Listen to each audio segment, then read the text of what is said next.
মই ইয়াৰে ৰেচিডেণ্ট হয় আৰু মোৰ ফ্ৰিকুৱেণ্টলি এইটো ৰাস্তাৰে অহা যোৱা কৰিব লাগে এজ মই জয়ানগৰত মোৰ কাম থাকে।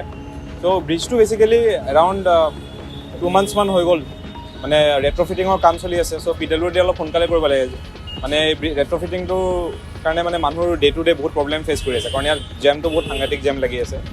চ' সেইটো কাৰণে বহুত মানুহ কমপ্লেইন কৰিছে আৰু মেক্সিমাম পিক জেমটো হয় আপোনাৰ ইভিনিং টাইমত।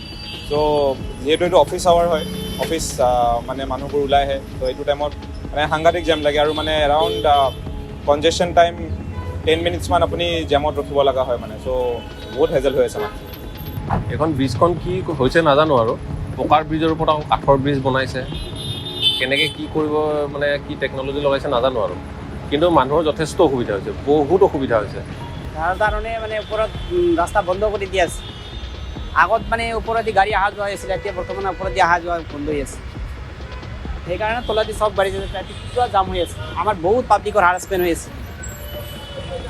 আগত যিটো যাওঁতে আমি 5 মিনিট লাগিছে, এতিয়া 15-20 মিনিট এইখিনি জেগাতেই লাগি যায়, আধা ঘণ্টাও লাগি যায়। এনেকৈ বহুত হাৰাছমেণ্ট হৈছে। আমি কেতিয়াবা মই বুলি নহয়, বহুত পাব্লিকৰ হাৰাছমেণ্ট। এতিয়া হস্পিটেলত যাব লগা হয়, তেতিয়া জামত ফাঁচি থাকে মানুহবিলাক, বহুত দিগদাৰী হৈ থাকে।